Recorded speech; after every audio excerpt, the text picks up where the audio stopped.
Good morning assistant professors. இந்த வீடியோவில் நிறைய டிப்ஸ் சொல்லியிருக்கேன். உங்களுக்கு யூஸ்ஃபுல்லாக இருந்துச்சு அப்படின்னா மறக்காமல் லைக் அண்ட் சப்ஸ்கிரைப் பண்ணுங்கள். எக்ஸாமுக்கு ப்ரிப்பேர் பண்ணதுக்கப்புறம் எப்படி ஸ்டார்ட் பண்ணுறது என்னென்னு தெரியாமல் யோசிச்சுட்ருக்கீங்களா?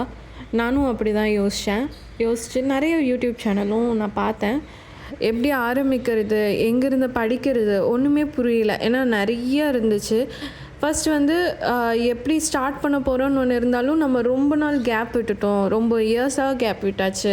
ஸோ இதை நம்ம எப்படி ரீஸ்டார்ட் பண்ண போகிறோம் அப்படிங்கிறதே ரொம்ப ஒரு ஸ்ட்ரெஸ்ஸாகவே இருந்துச்சு. அப்புறம் அது சம்மந்தமாக நான் நிறைய யூடியூப் சேனலில் நிறைய வீடியோஸ் பார்த்தேன், ரீஸ்டார்ட் எப்படி பண்ணுறது அப்படின்னு. அதில் ஒரு சில டிப்ஸ் எனக்கு நல்லாவே யூஸ்ஃபுல்லாக இருந்துச்சு. ஃபர்ஸ்ட் நம்ம டைமிங்கை நோட் பண்ணணும். நம்ம எந்த அளவுக்கு எப்போ ரிலாக்ஸாக இருக்கோம், எப்போ படிக்கலான்னு இருக்குது, அந்த மாதிரி நம்ம பார்க்கணும். ஃபார் எக்ஸாம்பிள், எனக்கு லஞ்சுக்கு முன்னாடி வரைக்கும் நான் கொஞ்சம் நல்லா பிரிஸ்காக தான் இருப்பேன். லஞ்சுக்கு அப்புறம் கொஞ்சம் அப்படியே தூக்கம் வந்துடும். கண்டிப்பாக புக்கெல்லாம் எடுத்து வச்சா தூங்கிடுவேன் அப்படிங்கிறது எனக்கே தெரியும். அண்ட் ஸ்கூல் காலேஜ்லாம் படிக்கும்போது மார்னிங் டைம் படிக்கிறது எனக்கு ஒர்க் அவுட் ஆகும்னு எனக்கு நல்லாவே தெரியும். ஸோ இதை நான் ஃபர்ஸ்ட் ஸ்டார்ட் பண்ணேன். ஆனால் எப்படி ஸ்டார்ட் பண்ணேன்னா, மார்னிங் ஒரு 15 மினிட்ஸ் மட்டும்தான் படிக்கிறோம் அப்படின்னு சொல்லி அலார்ம் வச்சுட்டு படித்தேன். அண்ட் அந்த 15 மினிட்ஸ் மட்டும்தான் நான் படிப்பேன், ஒரு 5 டேஸ்க்கு மட்டும். அந்த 5 டேஸ்க்கு அப்புறம் பார்த்திங்கன்னா சாட்டர்டே சண்டேன்னு ஒன்று வந்துச்சு பார்த்திங்களா, அப்படியே ஸ்டாப் ஆகிடுச்சு. அந்த 2 நாள் விட்டது, அப்புறம் மண்டே அப்படியே வழக்கம் போல் விட்டாச்சு. அப்புறம் டியூஸ்டே போயிடுச்சு, வெனஸ்டே வந்துச்சு. 4 நாள் அப்படியே கேப் விட்டுருச்சு. அப்போ எனக்கு ஒரு மாதிரி நம்ம 4 நாள் விட்டுட்டோமே அப்படின்னு சொல்லி யோசிச்சே கில்ட் ஆகி அது ஒரு மாதிரி ப்ரெஷர் ஆகிடுச்சு. அப்புறம் நான் ஒரு முடிவு பண்ணேன், ஓகே இப்படியே இருந்தால் சரிப்பட்டு வராது, நம்ம நோட்டில் எழுதி வைப்போம், நம்ம எவ்வளோ நாள் படிக்கிறோம், நம்ம ஒரு 15 டேஸ் நம்ம படிக்கலாம், 15 டேஸ் சேலஞ்ச் மாதிரி போடலாம் அப்படின்னு சொல்லிவிட்டு நான் ஒரு 15 டேஸ்க்கு எழுதி வச்சிட்டேன். டெய்லியும் நான் ஒரு 15 மினிட்ஸ் படிப்பேன். நான் அப்போ வரைக்கும் மார்னிங் ஒரு 15 மினிட்ஸ் முன்னாடி எழுந்திரிப்பேன். லஞ்சுக்கு முன்னாடி ஒரு 11 o'clock படிக்க ஸ்டார்ட் பண்ணுவேன். இந்த 2 டைம்ஸ் மட்டும் நான் 15 டேஸ் விடாமல் பண்ணணும் அப்படின்னு சொல்லி டிக் பண்ணுவேன். அந்த டெய்லியும் காலையில் படித்து முடிச்சுட்டு ஒரு டிக், ஆஃப்டர்நூன் 11 o'clock படித்து முடித்தோன்னா அதை ஒரு க்ராஸ் பண்ணி அதை பார்க்கும்போதே ஒரு மாதிரி ஹாப்பியாக இருக்குது. நம்ம இன்றைக்கி முடிச்சிட்டோம், நாளைக்கு முடிச்சிடணும். டெய்லியும் அது எனக்கு வந்துக்கிட்டே இருந்துச்சு. ஏன்னா மார்னிங் நம்ம எந்திரிச்சோன்னா படிக்கிறது ஒரு மாதிரி ரிலாக்ஸ்டாகவும் இருக்கும், நல்லா மெமரி பவராகவும் இருக்கும். இன்னொன்று, லஞ்சுக்கு முன்னாடி படிக்கணும். 11 o'clock ஆச்சுனாலே படிக்கணுன்ற ஒரு தாட் எனக்கு ஆட்டோமேட்டிக்காக ஒரு 15 டேஸ்க்கு மேலே பண்ணும்போது எனக்கு அது வந்துருச்சு. அதுக்கப்புறம் சரி இதையவே நம்ம கண்டினியூ பண்ணலான்னு சொல்லிவிட்டு ஒரு 15 டேஸை நான் 30 டேஸாக கன்வெர்ட் பண்ணிட்டேன். 30 டேஸ் டைம் டேபிள் போட்டுட்டேன். டெய்லியும் நான் படிப்பேன். அப்படி பார்க்கும்போது என்னால் 25 டேஸ் விடாமல் படிக்க முடிஞ்சிச்சு. பட் ஒரு 5 டேஸ் என்னால் படிக்க முடியல தான்.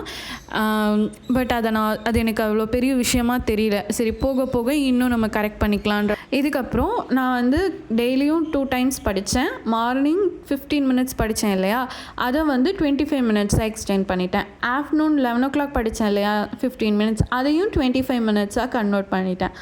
அண்ட் இது கூட சேர்த்து நான் நைட்டு மார்னிங்கும் ஆஃப்டர்நூனும் படிக்கிறத ரிவைஸ் பண்ணணும் அப்படின்னு சொல்லிவிட்டு அதுக்கு ஒரு 25 மினிட்ஸ் ஸ்டார்ட் பண்ணிட்டேன். இதை நான் ரெகுலராக பண்ணிகிட்டே இருந்தேன். இப்போ அப்படியே 10 மினிட்ஸ் எக்ஸ்டெண்ட் பண்ணி இப்போ ஒரு 1 hour 45 மினிட்ஸ் நம்மளால் விடாமல் படிக்க முடியுது. ஒரு நாளைக்கு 4 வாட்டி படிக்கிறேன் நான். ஓகே, இப்போ படிக்கிறது எப்படி படிக்கலாம், எவ்வளோ நேரம் படிக்கலாங்கிறது ஸ்டார்ட் பண்ணோம். பட் நிறைய பேருக்கு குவெஸ்சன் இருக்கும், நான் எங்கேருந்து படித்தேன், எப்படி எடுத்து படித்தேன் அப்படிங்கிறது.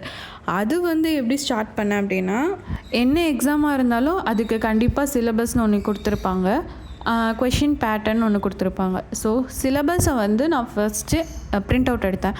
அதில் என்னென்ன டாபிக் நமக்கு தெரியுதுன்னு பார்த்தேன். உங்கள் மேஜர் சப்ஜெக்ட்லாம் பார்த்திங்கன்னா முக்கால்வாசி யூனிட் நம்ம படிச்சிருப்போம். ஏன்னா அது நம்ம மேஜர் சப்ஜெக்ட் இல்லையா, அதிலிருந்து நம்மளுக்கு தெரிஞ்சதை ஃபர்ஸ்ட்டு டிக் பண்ணிக்கணும். தெரியலை, கண்டிப்பாக அதுக்கான கிளாஸஸ் நம்ம அட்டென்ட் பண்ணி தான் ஆகணும் அப்படின்னா அந்த கிளாஸஸ்லாம் யூடியூப்பில் போட்டு பார்க்கணும். அந்த பர்டிகுலர் டாபிக் போட்டு நீங்கள் சர்ச் பண்ணிங்கன்னா கண்டிப்பாக அதுக்குரிய கிளாஸஸ் கிடைக்கும். அதிலிருந்து நோட்ஸ் எடுத்து வச்சுக்கிட்டேன். எனக்கு ஒரு சின்ன பழக்கம் இருக்குங்க. நான் சின்னதுலேருந்தே வந்து நல்லா படிக்கிற பொண்ணு, பிரில்லியன்ட் ஸ்டூடெண்ட் கிடையாது. நான் ரொம்ப ரொம்ப ஆவரேஜான ஸ்டூடெண்ட்டு. எது இம்பார்ட்டண்டான கொஷினோ அதை மேம் கிட்ட கேட்டு படிக்கிறது தான் வந்து எனக்கு சின்னதுலேருந்தே ஒரு ஹேபிட்டாகவே இருக்குது. நான் ஃபுல்லாலாம் படிக்கவே மாட்டேன். ஒரு அளவுக்கு முக்கியமான கொஷின்ஸ் மட்டும், ஆனால் அதை நான் தரோவாக படிச்சுட்டு போயிடுவேன். இதையே வந்து நான் இங்கேயும் ஃபாலோ பண்ணேன். ஃபஸ்ட்டு கொஷின் பேப்பர்ஸ் எல்லாத்தையும் எடுத்தேன். அதில் வந்து ஒரு கொஷின் பேப்பருக்குன்னு ஒரு மாடல் இருக்கும், ஒரு டைப் இருக்கும்.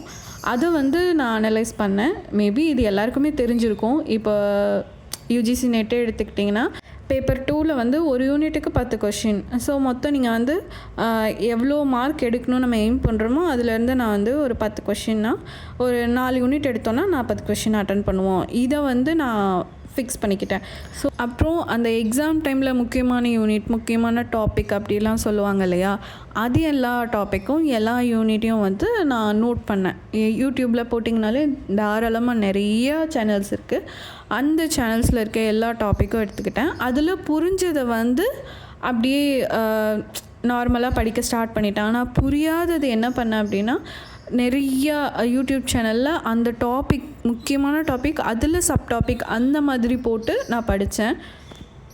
அடுத்து நோட்ஸ் எப்படி எடுத்தேன், ரிவிஷன் எப்படி பண்ணேன், டெஸ்ட்லாம் எந்த மாதிரி எழுதினேன் அப்படிங்கிற எல்லாமே வந்து அடுத்தடுத்த வீடியோவில் நான் உங்களுக்கு கண்டிப்பாக சொல்கிறேன். இந்த டிப்ஸ்லாம் வந்து எனக்கு யூஸ்ஃபுல்லாக இருந்துச்சு. மேபி யாருக்காச்சும் யூஸ் ஆகுமே அப்படிங்கிறதுக்காக தான் நான் இதை சொல்கிறேன். இது இப்படியே பண்ணுங்கள், இதுதான் கரெக்டுன்னு நான் சொல்ல மாட்டேன். ஏன்னா இப்போ ஒரு கிளாஸ்க்கு போய் படிக்கிற மாதிரி டைம் ஸ்பெண்ட் பண்ண முடியாது, அமௌண்ட் ஸ்பெண்ட் பண்ண முடியாது. இந்த மாதிரி நிறையா இது எனக்கும் இருந்திருக்கு. நான் அதிலிருந்து வெளியே வர இந்த டிப்ஸ்லாம் எனக்கு யூஸ் ஆச்சு. இது நிறைய பேருக்கு யூஸ் ஆகணும்னு நினைக்கிறேன். அதனால மட்டும்தான் வந்து நான் இதை சொல்கிறேன்.